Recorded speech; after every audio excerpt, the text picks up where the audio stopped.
Hey, what's going on everybody? Commander Crane here, and we are back with another Pioneer deck tech, and today we're going to be talking about Golgari Legends. I am very excited to share this list with you. As always, at the end of the video, let me know in the comment section below, what do you think about the deck? Is there a specific legendary creature I should have put in this deck, or do you have suggestions for upcoming videos?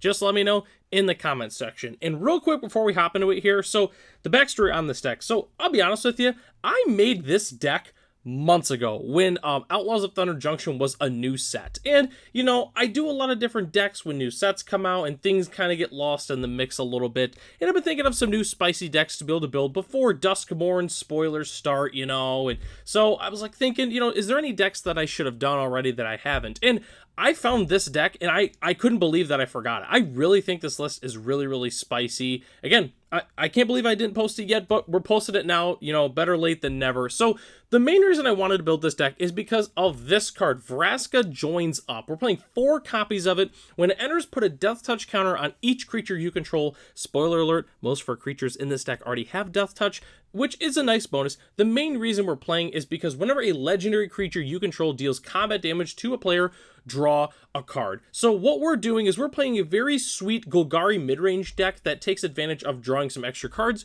with our creatures that our opponents are not really going to want to block, which is going to make sense here, which let's just go ahead and hop into it. What legendary creatures are we actually playing in this deck? So we're playing 3 copies of Tiny Bones the Pickpocket. I really, really like this card. It's fantastic. I thought this card was going to be like at the top of the metagame, I'll be honest with you, but it is still very, very good, and it's sweet in this deck because we can actually play this on 1, and then we can play Vraska Joins Up on 2 and draw an extra card, which is pretty cool. We're also playing 2 copies of Cheville, Bane of Monsters, another fantastic Golgari legendary creature for this deck, which helps us draw some extra cards and gain some life. And then Glissa Sunslayer. Glissa is just fantastic. There's nothing I need to say about the card. It is absolutely incredible. And then rounding out the legends that we're playing in this deck, we're also playing 1 Honest Rustine to keep ourselves honest. We're playing 1 Vraska the Silencer and 3 Namada Primeval Warden. So Honest Rustine is just a really good grindy card, makes our creatures cost 1 less, but feels good when, you know, our opponent removes a Glissa, we get to buy it back and cast it, which is sweet. Vraska is just really, really spicy. It's a nice one of. I really like Namada in this deck. It kind of acts as like a Kalitas Trader of Get in a way. And it's just really, really good. The other thing is, I know what people are going to ask in the comment section is, why aren't you playing like Shieldred, for instance?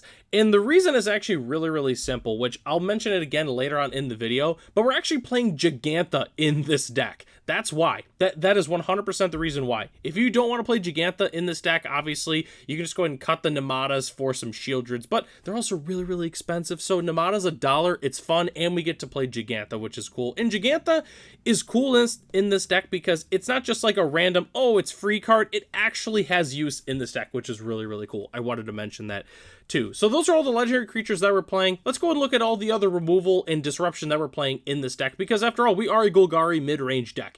It's really simple. We're playing 4 Thoughtseize, 4 Fatal Push, and 4 Go for the Throat is our main sources of disruption. We are also playing 3 Shieldred's Edict, 2 Assassin's Trophies, and 2 Pillage the Bog, which are pretty self-explanatory. I really like all the removal that we played in this deck. Obviously, there's some cards you could, you know, swap, give or take. I also really like Pillage the Bog. I think this card's fantastic. It is starting to see play in a number of different decks, mostly like Niv to Light decks and some Golgari midrange decks in Standard. This card is really, really good. I love Pillage the Bog. That's why we're playing 2 copies of the card. So that's the entire main board except for our lands. Let's go and hop into it real quick. It's a really, really simple mana base. We're playing 4 Blooming Marsh, 4 Overgrown Tomb, and 2 Llanowar Waste as our main dual lands. We are also playing 2 Deathcap Glade, 2 Restless Cottage, and 2 Hive of the Eye Tyrant. I really like these 4 man lands specifically just because Hive, obviously having like Fatal Push or Thoughtseize on 1, feels really good, and then Cottage is just absolutely fantastic. And then rounding out our lands, we're also playing 2 Field of Ruin, 1 Boseiju, 1 Takenuma, and then we have our basic lands, 3 Swamps, and 1 Forest, which is really simple. And as our spicy basic land of the day, we're playing an Outlaws of Thunder Junction theme deck. Of course, we had to play the full arts from Outlaws of Thunder Junction. Definitely huge fan of both of these artworks. So next thing we got to talk about is our sideboard, which is really, really simple. We're going to want some Graveyard Hate. Personally, there's a whole bunch of different ones you could play. For instance, like Soul Guide Lantern or Scavenging Ooze. I personally put Scavenging Ooze in this deck, but there's a whole bunch of different ones you could play. Remember, we can't play Leyline of the Void because we are playing Gigantha. But if you decide not to play Gigantha, you can play Leyline of the Void. We're also going to want some extra discard. I personally recommend some combination of Duress and Go Blank. I think those are both fantastic. Extinction Event is fantastic because, again, we get to play Gigantha. I would say it's arguably the best 4-mana black board wipe in the entire format. I really do like Extinction Event. Definitely playing a few copies of those.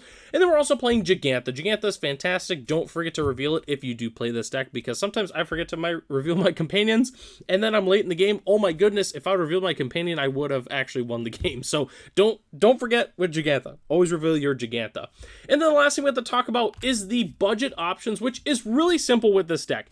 Trimming Tiny Bones and swapping Thoughtseize is most of the cost of this deck, in addition to the dual lands. So the current list is only $260 US, which is very cheap for a Pioneer deck.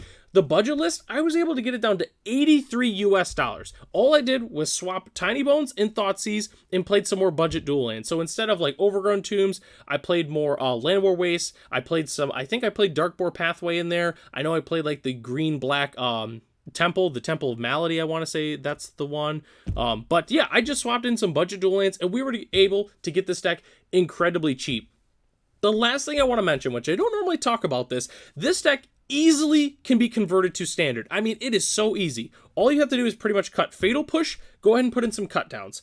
You just got to take out the Thoughtseize. You could either like put in Duress, or you could just put in some other sort of removal, like Deep Cavern Bat, for instance. And then you just got to cut a couple of the other random creatures, and that's it. Actually, speaking of, let me think about the creatures real quick. I think they're all good except Cheville, so you got to cut Cheville. But other than that, this deck can easily be played in standard, which is really, really cool. A lot of these cards are new, which kind of makes sense, you know, with how Pioneer is. A lot of strong cards are being printed on average, which are a little bit more stronger than some of the cards in Pioneer's past, so it makes sense that newer sets do impact Pioneer quite a bit, and this deck is definitely no exception. So if you're looking for a really sweet Golgari mid-range deck that you can play in multiple formats, this one definitely might be the deck for you. So that takes us to the end of the video here. Thanks so much for watching. The deck lists are in the description below if you want to check it out. We have the regular list as well as the budget list.